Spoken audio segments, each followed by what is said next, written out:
Welcome, welcome, welcome back, my Be Health Empowered family, to another episode of Excuse Me, Doctor.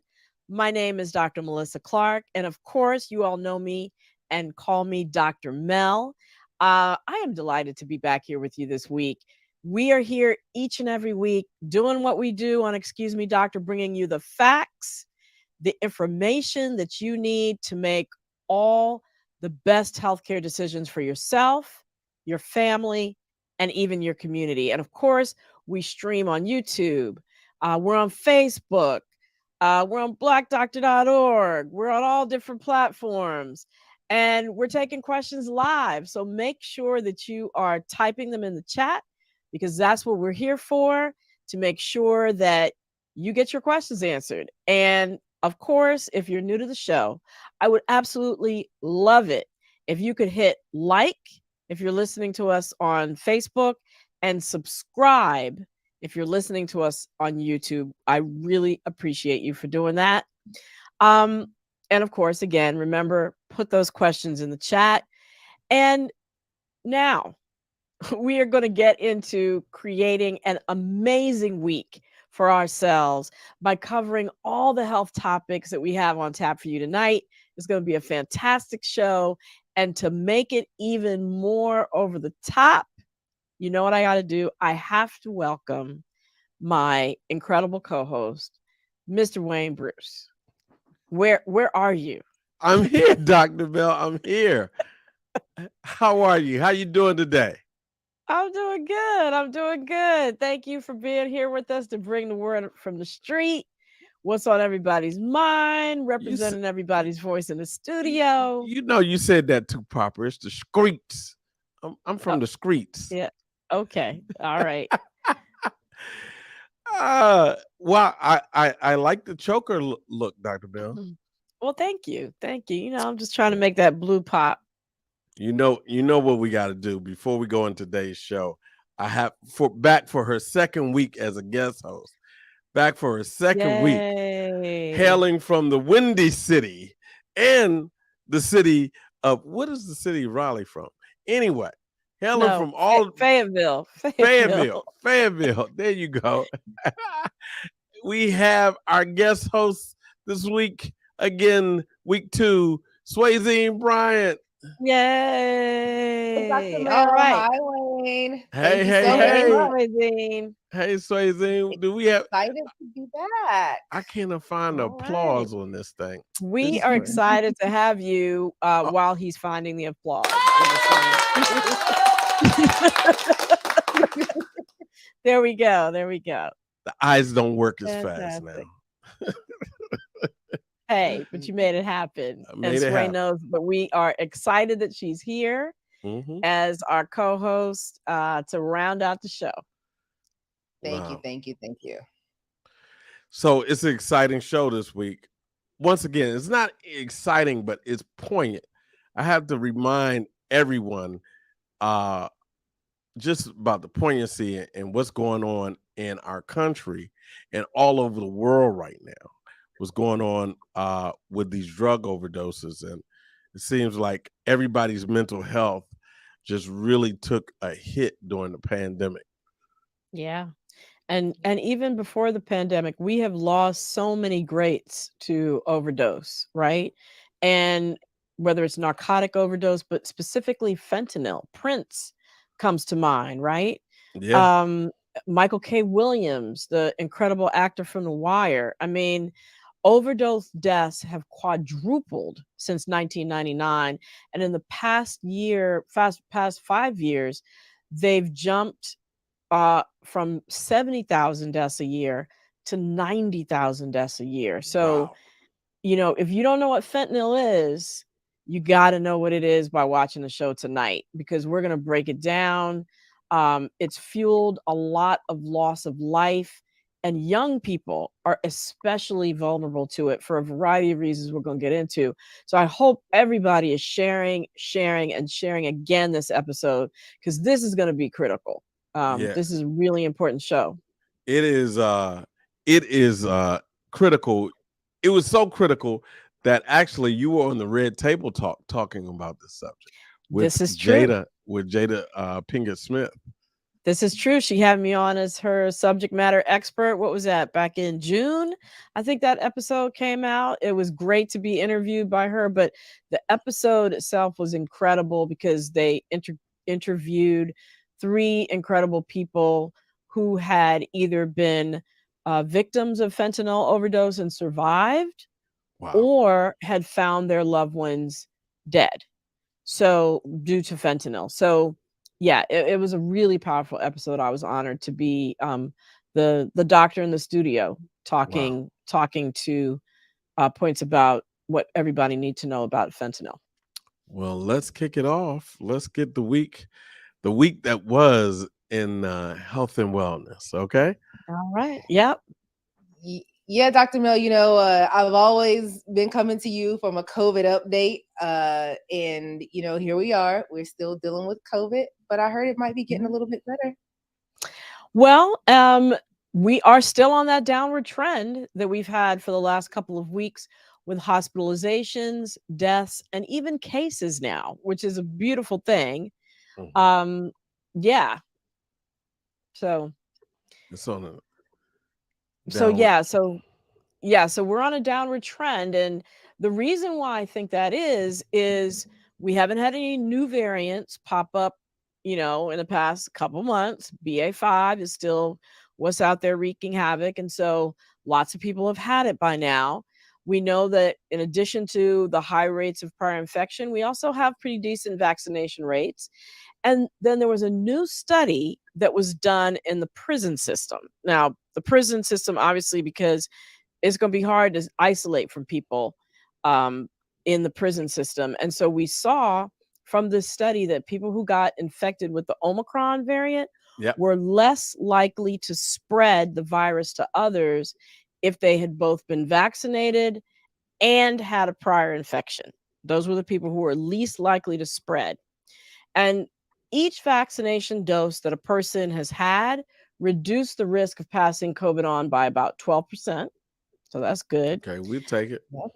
Yep, we're going to take it. And then how recently you had been vaccinated made a difference. Every 5 weeks that passes from the time you were last vaccinated, your risk of increasing your risk of passing the virus on if you get infected goes up. It goes up by about 6% for every 5 weeks. And then finally, again, this is a prison system, unvaccinated people had a 36% chance of transmitting the virus to close contacts. But prisoners who were vaccinated had a prior and had a prior infection, still had a 20% risk of spreading the infection. So not as, not spreading it as much as people who were unvaccinated, but still, unfortunately, spreading. And the further out from vaccination you are, the more likely you are to spread it, which is why it's really important that pretty soon, probably in the next couple of weeks, there will be another booster available, but this one in particular will include not only the original strain of COVID, but also the Omicron variant strain. Okay. So that's good news for people for whom it's been a while since they've had a booster, who are 12 years old and older. That's cool. That's great. So, long COVID news. We always talk about the lack of people in the workforce. You want to talk about that? Yeah, well, we know that about 25%, 1 in 4 adults who've been infected by the virus, have experienced long COVID symptoms for 3 or more months. But what does this mean for our workforce?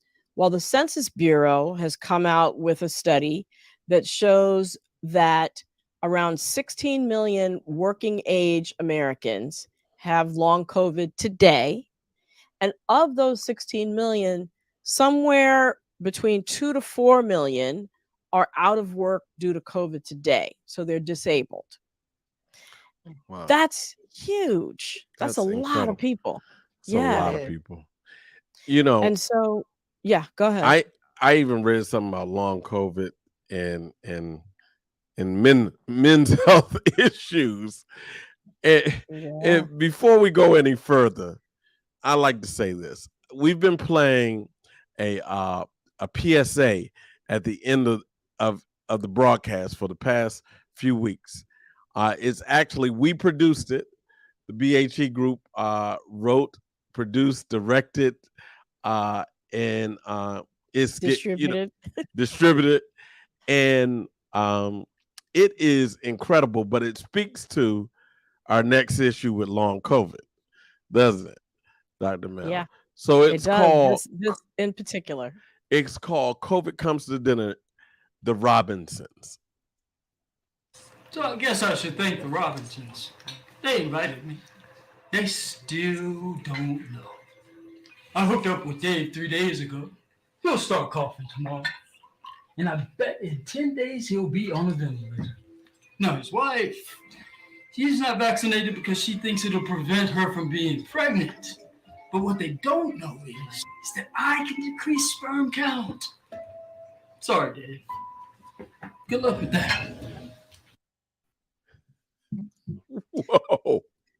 Yeah, that's what a lot of people don't realize. And that's what this next study actually showed, that the risk of getting diagnosed with erectile dysfunction was about 20% higher in men who had COVID versus those who did not. And that's because COVID damages the lining of our blood vessels. We talked about that the last time we talked about long COVID. But the way that it pertains to erectile dysfunction is that when those blood vessel, the lining gets damaged, the blood vessels can't open up to allow more blood flow to the penis to get erect. So you have problems with erectile dysfunction as a result. Now, if you have erectile dysfunction for any reason, whether it's COVID or something else, it's important to talk with a doctor because it can be a warning sign that there's blood vessel damage elsewhere in your body.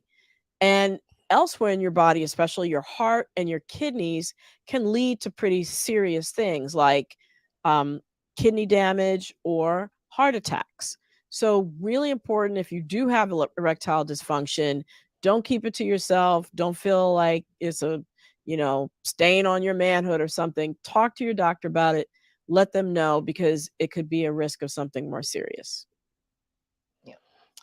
Well, Dr. Mel, let's stay along those lines a little bit. I just had a girls' weekend with my friends. We've been friends since we were in 8th grade, and it's always great for us to get together. And but as we're getting older, we're approaching 40. We're always talking about our fertility and just our women's health. Our bodies are changing, right?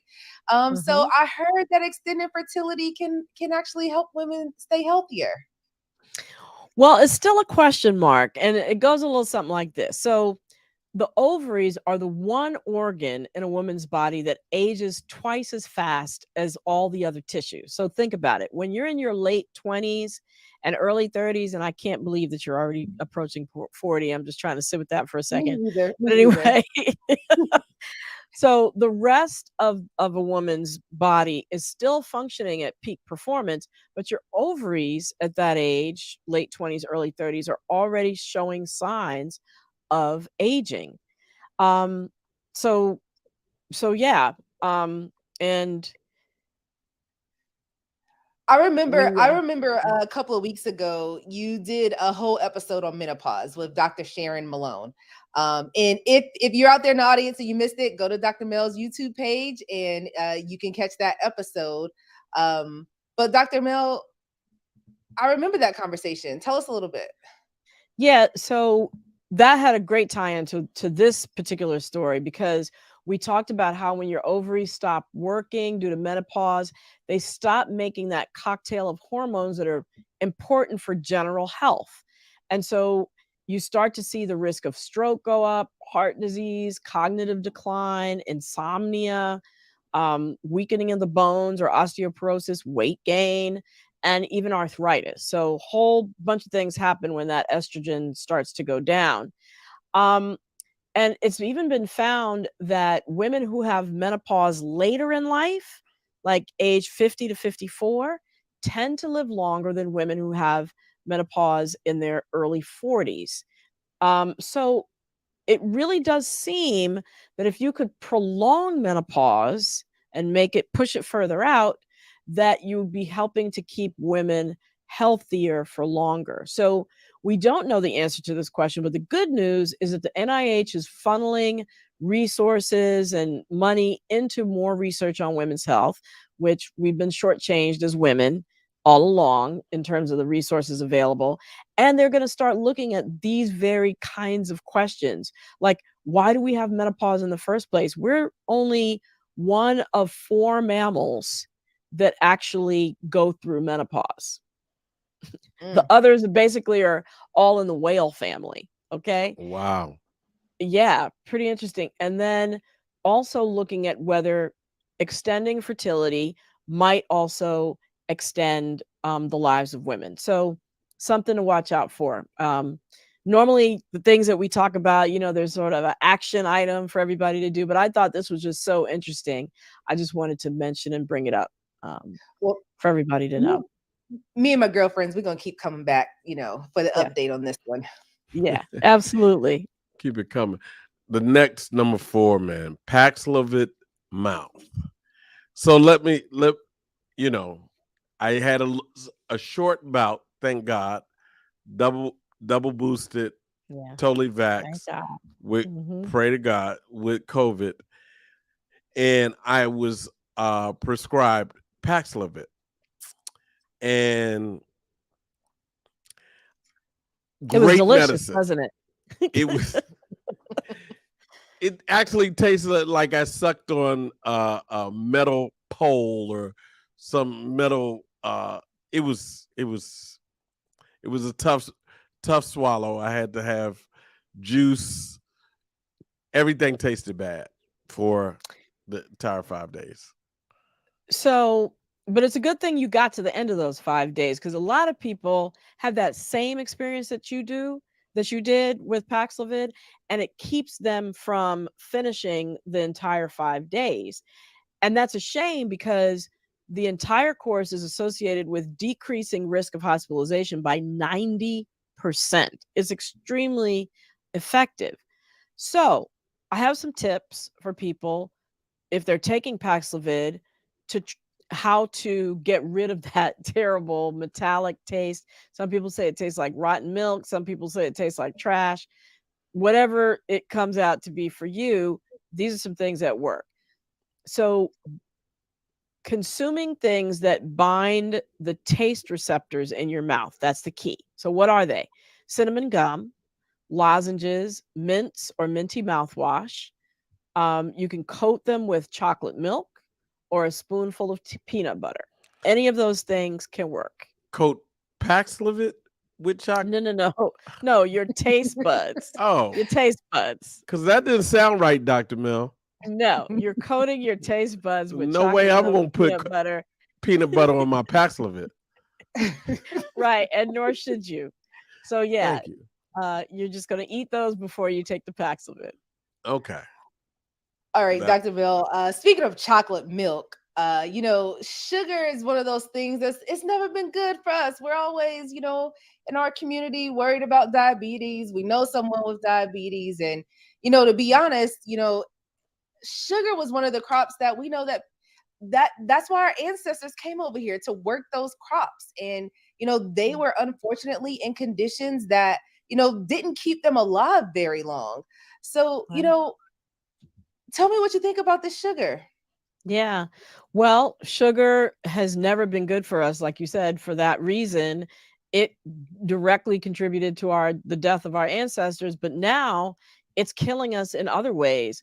One recent study showed that people who are high sugar consumers have a 38% greater risk of dying from heart disease. And that's just heart disease. It also affects our bodies in other negative ways as well. So, what is a high sugar consumer? All right. The recommended amount of sugar that you should be getting if you're a woman is 6 teaspoons a day. And if you're a man, no more than 9 teaspoons a day. But guess what most average Americans are consuming in terms of teaspoons a day? Tell us, Dr. Mill. I don't even want to know. 20. 20 teaspoons is the average, right? So that's way over what the recommended amount is. The limit of the recommended amount. I could probably say I'm a little guilty. I probably have more than 6 teaspoons of sugar per day. I know I am. Isn't like a Coke 20, like 50 teaspoons of sugar? Like a 12-ounce soda is. Wow. Yeah. So, Dr. MEL, can you tell us what are some ways? What are the 3 things that maybe just 3 things? Maybe 3 things might be really actionable. Okay. All right. Well, Wayne already hit on one of them. Don't drink your calories. Don't drink your sugar. So avoid sodas and other sugar sweetened beverages. Those are one of the top sources of added sugar in our diets. The next is bypass the candy and the cookies and the other sweet treats for fruit. Fruit, especially if it's low glycemic fruit, so fruit that doesn't have a lot of sugar in it and doesn't shoot your blood sugar up. Those things include berries, cherries, and citrus fruits like grapefruit, low amounts of sugar.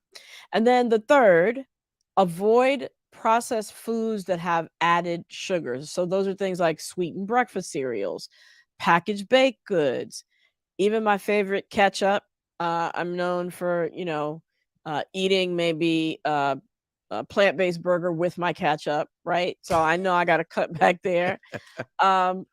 And the other thing you should do when you're avoiding the processed foods is read the label, because it doesn't necessarily say sugar. It may say other things like corn sweetener, corn syrup, dextrose, fructose, high fructose corn syrup, and malt sugar. All of those mean sugars have been added.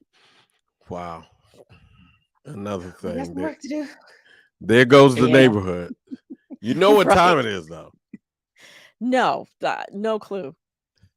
The weekly debunk. Stopping misinformation in its tracks. All right, Dr. MEL, I was in St. Louis this weekend. I ran into your homeboy, Tyrone Twitter-fingers. And let me tell you what Tyrone had to say to me. Tyrone said he heard it was International Overdose Awareness Day, but that he wasn't worried about all that because, he's just going to vape him some weed and he's not going to overdose on that. I don't know about that. No. I don't know about that. Excuse me, Dr. MEL. Is that true? Well, probably smoking marijuana for most people aren't going to lead to overdose. However, it is a common misconception that you can't overdose on marijuana. You can. It's rarely fatal. That is true. But I personally, as an emergency physician, took care of scores of individuals, mainly young people, who might have been smoking weed for the first time or might have taken edibles, and they ended up in the emergency department. And we're seeing that the trend of marijuana overdoses is actually increasing in recent years, especially in those states that have legalized or decriminalized cannabis.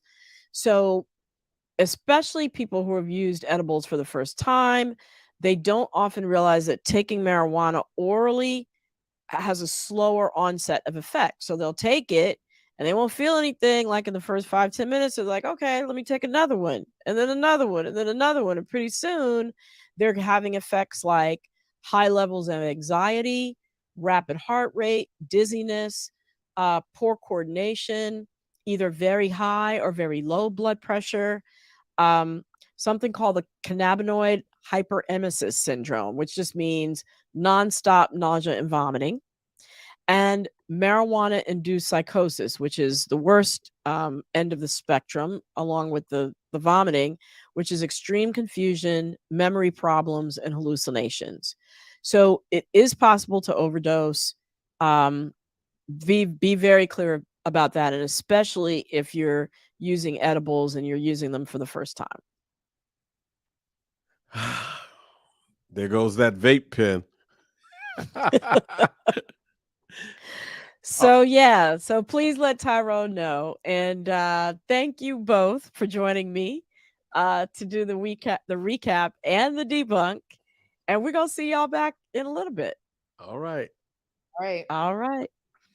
So, we are transitioning from talking about marijuana overdose because it is International Overdose Awareness Day in 2 days. And we're going to focus on fentanyl, which is the drug that is most recently responsible for the severe rise that we've seen in overdose related deaths. As Wayne mentioned earlier, I had the honor of being on the Red Table Talk. It was actually back in May when Jada Pinkett Smith and her family interviewed me as a subject matter expert on fentanyl and its often devastating effects. And I wanted to make sure that I brought this subject to you all, my Be Health Empowered audience, because many of our young people are unknowingly dying due to overdose and often due to fentanyl. So I have an incredible guest tonight who is on the front lines of prevention efforts. So in honor of International Overdose Awareness Day, we have in the studio with us Dr. Nura Green Lane.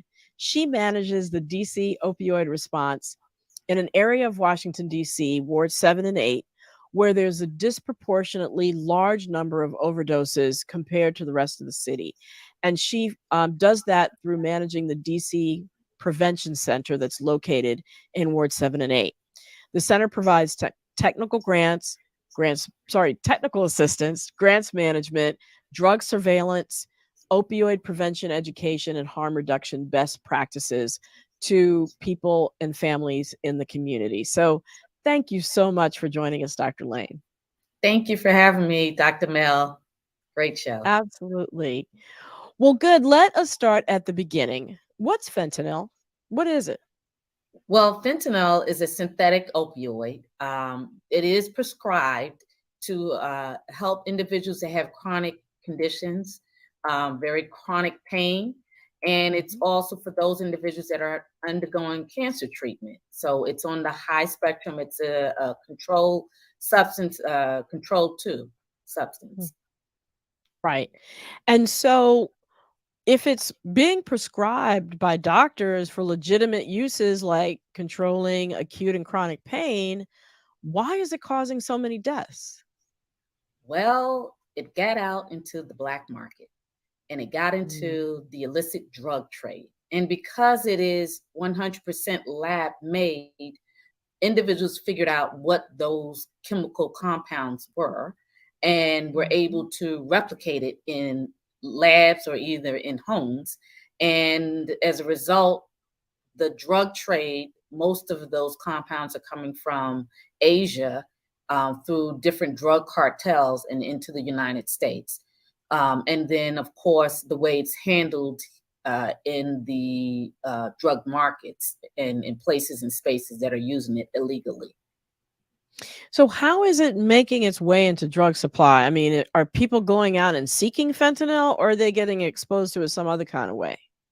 So generally what's happening is that so fentanyl, because of its potency, it's 50 to 100% more potent than heroin. So honestly, the way that they describe it is that if you can see a little bit of it, it's too much. So it has the capacity to basically kill you, which is why right now it's in all of the drug supplies that we see. So an opioid can be sniffed, it can be snorted, it can be injected, it can be mixed with other substances. And so it has this potential to be used in multiple places and spaces where you would not normally use it. No, that makes sense. So people are basically cutting the regular street drugs with Correct. fentanyl because it's so potent and it's cheap. And it's Right. cheap, right? So Yeah. you don't need to have the original substance. Opioids are from the poppy plant. You don't need the poppy plant. You just need the chemical compound. And it's just that much more stronger in use. Right. Got it. So who is at risk for fentanyl overdose? Anyone and everyone. And if you have been a user, heroin has been in use for a very long time. And a lot of people have lived using heroin for decades. But because fentanyl has that much more, is that much stronger, individuals that were users for at least 40 decades, we're seeing here in the District of Columbia, individuals that are over the age of 50 are dying. So they may have been using for at least 20 years, but they're dying. We're also seeing what we call polydrug use. So individuals that may have normally used cocaine or crack, they're putting it in those drugs as well. And so now those individuals who may unknowingly have fentanyl in their drug supply. Then we're also seeing Percocets, fake Percocets. Individuals want to purchase Percocets and they think it's real, but in fact, it's 100% fentanyl. And so even in the pill form, it's almost 100% fentanyl. And so that's not just Percocets. I would imagine it's also OxyContin, Tylenol number 3, any narcotic pills that people would normally take for pain that people are buying on the black market for their addictive, for their pain relieving and qualities. Any of those can contain fentanyl as well, right? And you should assume that it does have fentanyl in it. There in the district, at least 98% of the opioids on the street is fentanyl or a fentanyl analog. So with that high number, more than likely the drug has fentanyl in it. And that is what is killing the individual. Right. And I would imagine you said anybody and everybody, a lot of young people are taking pills, especially as their introduction into using, and they don't know that. And I just want to sit with that. You said 98% of the drugs of the opioids on the street have fentanyl in it. So if you're just taking a Percocet you purchase off the street, you have a 98% chance of possibly overdosing. Correct. And when we look at it, everybody's body is different. Tolerance level is different. And so it's so strong that it takes anyone out. So most of our young people are just developing. Their body isn't as, no matter what it is, it's not that strong. This little bit, and if you could imagine the tip of a pencil, that's all you need to kill somebody. Wow. So if you're taking a pill, which is probably about 2 milligrams, you're more than likely going to overdose on that. Yeah. So have you come across any examples of the harm that you have seen fentanyls do to individuals or to families? Well, yeah, I've talked to many families who about a year ago, an activist here in the district, her daughter unknowingly took Percocets that she thought was Percocets. And unfortunately, she went to bed and she never woke up. And so I heard, recently another young lady shared that she had a family member who was an opioid user, and no one knew how to help the individual. And they, other than the emergency, and by the time the ambulance came, the person had passed. So there is many and many more stories that are coming out about how rampant this whole crisis that we have now. And we had a huge drop, a huge jump from 2020 to 2021. Right. And a lot of people ascribe that to the pandemic because of the grief, the loss, the stress, the financial worries and challenges that people were under. A lot of times they turn to opioids to sort of help them get through it. And it sounds like you're saying it's not just chronic users, people who had already been using, but it's also recreational users and first-time users who are at this high risk of fentanyl overdose. And that's correct. And to add to that, the social distancing. So a lot of times, because we were in lockdown mode, a lot of people died alone. in their Mm-hmm. homes. Yes. And so that was a big, big turning point in this crisis. Yeah. Now, I mentioned that one of the things that the DC Prevention Center does is something called harm reduction. Can you explain what harm reduction is and why you link it with social justice? Oh, absolutely. So harm reduction is a set of principles and tools to really reduce the potential of having something kill, right? And so when we look at harm reduction, we can think about mask. It with COVID reduces the chance of you catching COVID.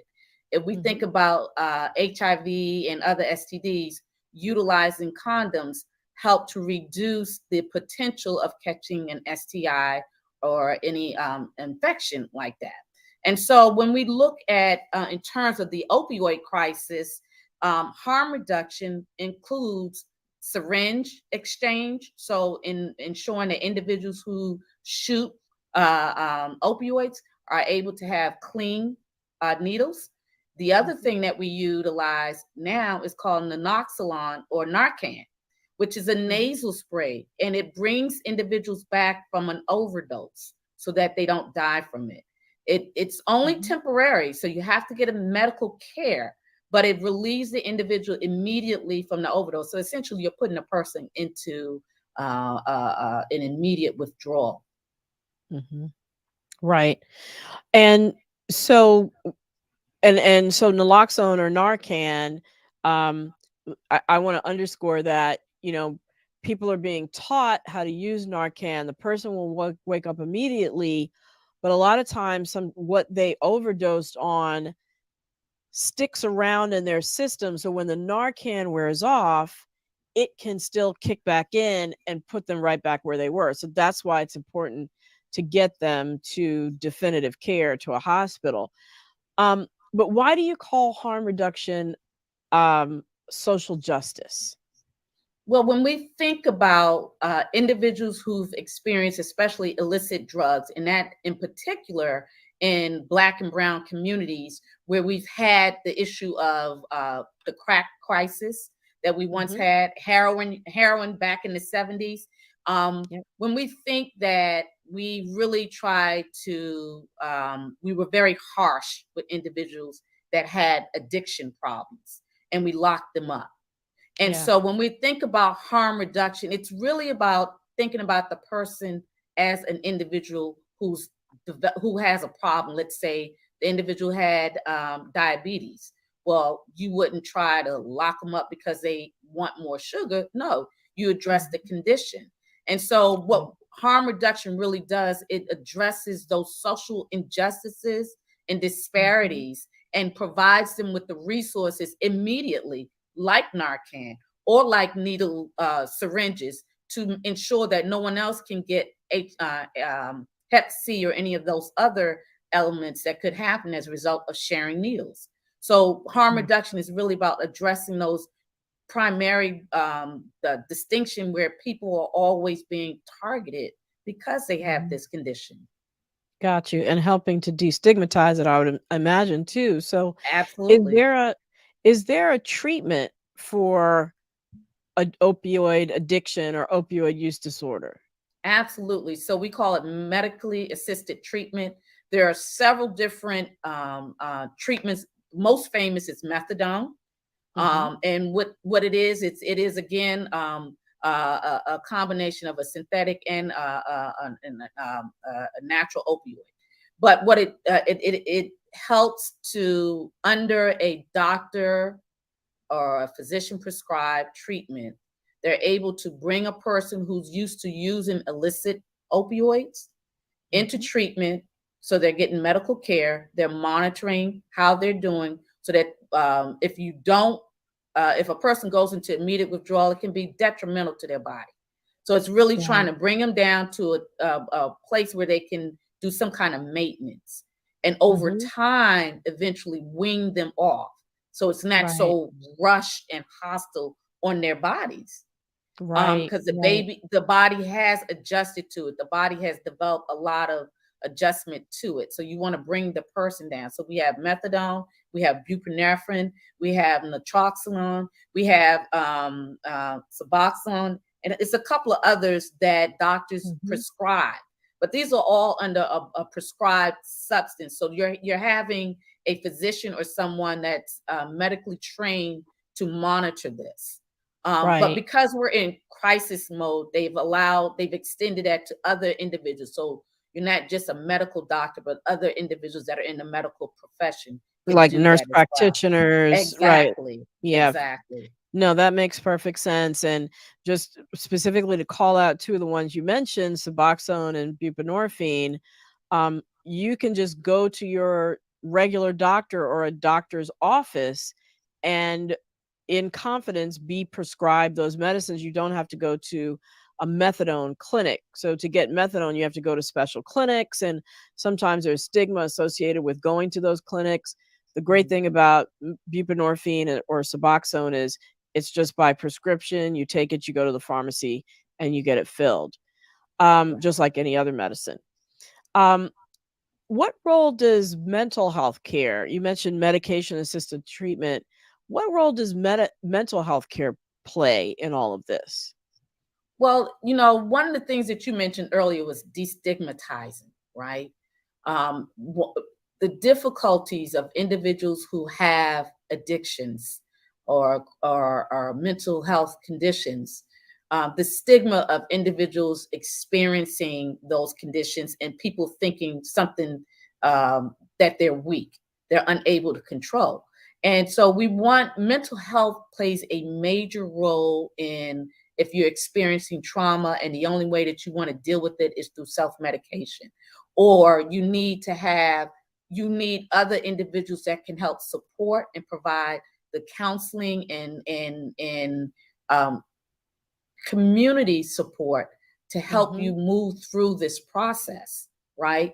Because as we know, recovery is possible, and thousands and millions of people have recovered from opioids, but it's a process.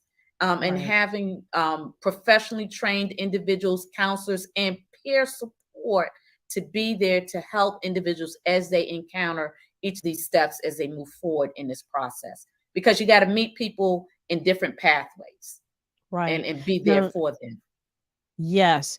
No, you make some excellent points. And I think one other thing to add to that and bring out is that abstinence from opioids is not the best treatment.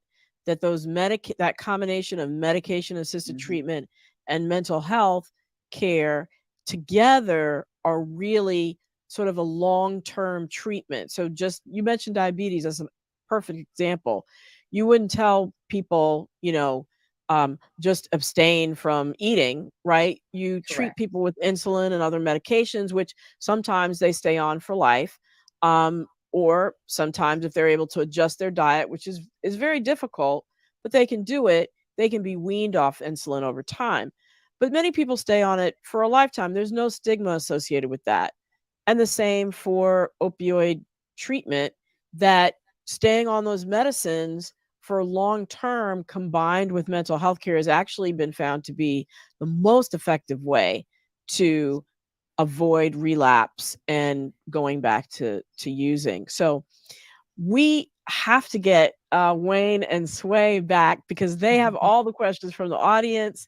And as much as I want to continue to ask you some more questions, we got to get them back in here. Hey, Dr. Mel, we're back. All right. Y'all have anything from any questions from the audience? I want to start off by asking a question. I feel like this has come up a lot in just everyday conversation. In our community, there are a lot of disparities in pain treatment. And, Dr. Lane, you talked about, a lot of this problem is because people are going to the black market. So how do we advocate for our pain and getting, prescription medicine that we actually need so that we're not going to the black market to get the medicine to treat the chronic pain or whatever we may be going through at the time? Exactly. Excellent question. Dr. Lane, what are your thoughts on that? I will try to answer that one because I think it really also is about the medical profession itself too, right? And its disparity towards people of color. And in the assumption that Black people have higher pain tolerance. And so that issue is a critical issue in terms of addressing chronic pain, because all human beings have chronic pain and it hurts when it hurts, right? And so more than likely, people of color are not going to get the higher pain tolerance because, one, they think that we're going to use it inappropriately, right? And two, they don't think that our pain is really there, right? And so how do we as people advocate for our own well-being with our own healthcare provider? And it may be that when you encounter that moment that you might need to find a new provider. But in the meantime, also monitoring whether or not that dose or that type of medicine is best for you. And that's having a very good conversation. So I advocate for people to have good relationships with their doctors, really. And that's the key to it. That is excellent summary. Thank you so much for that, Dr. Lane. I want to throw in a supplement that with a perspective of understanding too that pain is what you feel in your body, but there's also the mental health component of that. And a lot of times, or sometimes, there's the actual pain and the disparities in treating the pain, but there's also access to mental health care, because depression makes pain worse. And if we don't have access to mental health care, but yet we've had traumas in our life, we have situations in our life that are causing depression, or we have the disease of depression, and we're not getting treated, that's going to also drive us to use other substances that are substitutes for dealing with the real emotional pain that we're going through. And we in the Black community have had multiple reasons to have emotional pain, but yet either because of stigma or because of actual access to mental health care, we don't have the tools and resources to deal with it in that way. And so sometimes one of the reasons we go to illicit drugs is to self-medicate that kind of emotional pain away. And that's correct. And the part of that too is having those resources in the communities that need it the most. So that includes professionals as well as treatment and resources and service providers in the communities that need it the most. And oftentimes in Black and people of color communities or low income communities, and having quality ones as well, right? And so it's important that as community, we advocate. I'm a daughter of a person who has almost 30 years in recovery. My father is a recovering crack addict. I'll say it. I'm okay with saying it. He's okay with saying it. And the reason that it's important to state that is because I want to get back to fentanyl. If fentanyl was around when my dad was using crack, I don't think he would be here today. As a matter of fact, I'm 100% sure of it. Okay. And so it is because of that wasn't there back then that he went into recovery, but it took him 3 tries. So he didn't do it one time. He relapsed 3 times before he did full recovery. And that's the point that we need to understand, is that it takes people a while before they go into full recovery. Right. And we have to be there to support them. I would like to jump in here and say, since I'm a native Washingtonian, and I read your background, you're a native Washingtonian also, that a lot of people around the country, around the world, don't realize that Washington, D.C. was the epicenter of a crack addiction, like a crack explosion. Like a crack tsunami. cocaine. Yeah. Crack cocaine. Your father, as well as my father, was addicted, and my father has 35 years sober. So I understand that journey. I want to get to a few questions, though. We have a few questions, and one of them is not a question, but more of a statement, and that that comes from one of our incredible audience members. She said, "A few older people are addicted. Check your parents and your grandparents. It's not just young people." And I want to ask you, do you see an uptick in people who are older addicted to pain medications or fentanyl? Well, let me just say the true epicenter of it is older people, primarily in the District of Columbia in particular. However, across the country, in different areas, you'll see either it's a younger group or an older group. It just so happens that here in the District of Columbia, it's older. If you live in a community where heroin used to be a big thing, you're going to probably find individuals in older population that use it. Now, if you have more of older people who were prescribed opioids and then got into the illicit use, then you're going to have that trade-off, right? Now, for our younger people who are less likely and less inclined to shoot needles on the onset, so if they're just trying, and most young people, not most, but some young people like to explore. Well, if they're going to explore, they're more likely going to either smoke or swallow something, right? And so that's more likely that they're going to take a pill, or that's going to have some kind of weed or something, some other plant-based material that they can smoke or inhale. So it introduces it in a different way. With fentanyl, the likelihood that you're going to be a fentanyl user for decades is not going to happen. Let me just be very, very clear. You're not going to use fentanyl for 5 years. You're going to probably have several overdoses, and within 2 to 3 years, you're going to be out of here. It's that poisonous. Let me just say, fentanyl is a poison, and let's look at it from that viewpoint than anything else, that we're ingesting a poison into our system. And more than likely, the way that it breaks down in the system, that it deteriorates most of the body functions over time. So as we were talking about, I remember listening about long COVID, just imagine those individuals that eventually do go into treatment and have suffered multiple overdoses. Well, their body is really in a very bad position, worse than those individuals that were heroin users because of fentanyl, because of the poison of fentanyl. Wow. Yeah, and Dr. Lane, so one of the questions were like, what is that other damage that it causes to the body?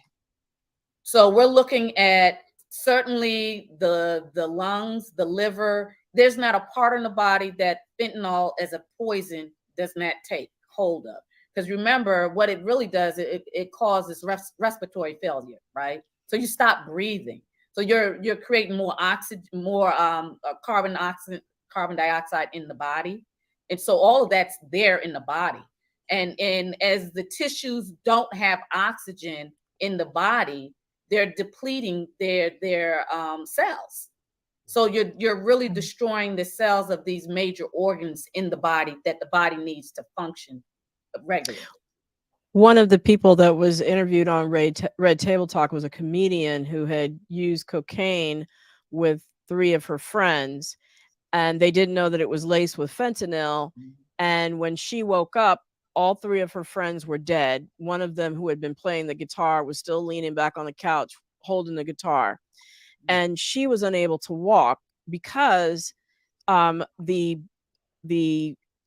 starving of her brain with the oxygen deficit, from not breathing for the amount of time she was breathing, coupled with the fact that she had been laying in one position for an extended period of time, both of those things caused her to not be able to walk, and she needed multiple weeks to months to actually regain her ability to walk. So each time you overdose, you might be doing damage to your body if you even survive it.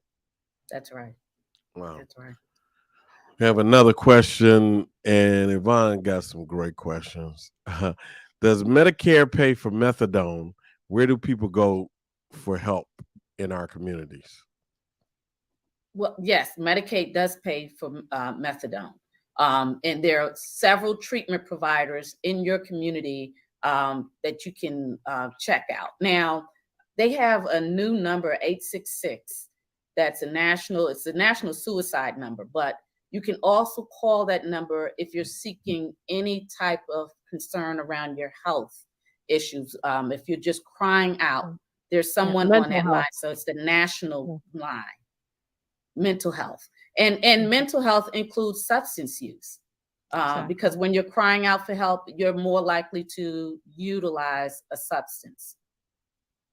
So this new national number, please remember to use 866. I'm sorry, 966. That's the new national number that anyone can call, and it will locate you in your local area. Okay. Thank you for reminding everybody about that. Yeah. Sway, you have anything? I don't. I think that's all the questions from. We have a question from the West Coast. How expensive is the Narcan, and where can folks go get the Narcan? Oh, that's a great question. So first of all, thank you to the U.S. government. It is available in every state for free. You can call your Department of Health or Health and Hygiene, however they call it, and you can get Narcan for free. You can even go up to some of your pharmacies and ask for it for free. So I would first of all start with your Department of Health. Everyone has it. Everyone understands it. Police officers have it. So you can even go to a fire EMS and ask for it. But I would start with your Department of Health first, or your Department of Behavioral Health, and they should be able to provide you with a resource. And can you also briefly talk about test strips, drug test strips? So in the District of Columbia, we're still working out the kinks, but across the country, we have what we call fentanyl test strips, right? And so just like you are testing urine for a substance or either taking a test for a pregnancy, it really, what you would have to do is cut the product up, whatever it is, and you would drop it in there, and it will test immediately within about a minute or two whether or not fentanyl is in that substance. So let's say you tend to use cocaine, and you're not sure if your supply is fentanyl. It will test to see if the fentanyl is in there.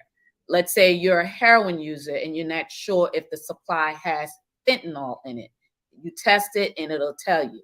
Or the Percocets, or the fake perks, whether or not it's a real Percocet or not. It will test to see if fentanyl is in it. This reduces the chances that you'll have an overdose, or especially a fatal overdose. And so, in spite of what some people think that you're encouraging substance use, you're not. A lot of people think that by doing these things, you're encouraging people. Really, what you're doing is trying to keep people alive. And so that is the point of it all, of harm reduction, is to keep people alive to at some point they can get the help that they need. And I think that that is a great place to end. We are trying to keep people alive using harm reduction, which is really a form of social justice, to try to level the playing field and give people an opportunity to ultimately get the help that they need, both mental help and physical help, and try to keep young people who've never used from starting to use, right? So thank you so much, Dr. Nura Lane, for being here tonight. Excellent, excellent information. Thank you, of course, to Swayzine Bryant for being a just lovely co-host. Thank you so much for joining us. And of course, Mr. Wayne Bruce, our producer. It has been just a fantastic show. And I have to remind everybody that all my Be Health Empowered family is eligible to participate in a special research study at Howard University, where if you listen to the show, you can participate in this COVID resilience research study. It just involves filling out 2 surveys, and you can be compensated $100. So if you have any interest whatsoever, please reach out for for Dana Harvey. That's at this email address, danaharveyresearch@gmail.com. That's DANA Harvey, HARVEY, research@gmail.com. We are at the end of our show, y'all. Thank you so much for joining. Thank you for those incredible questions. You all are the best audience ever. I look forward to seeing you all. We are going to be on a little Labor Day hiatus next week, but we're going to be back right after that. And be safe over the Labor Day weekend. And remember, be wise, be well, and be health empowered.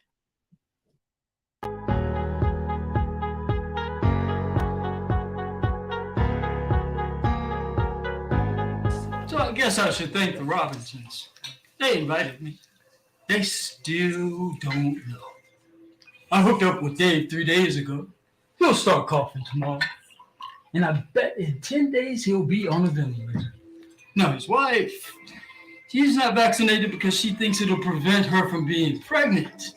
But what they don't know is that I can decrease sperm count. Sorry, Dave. Good luck with that.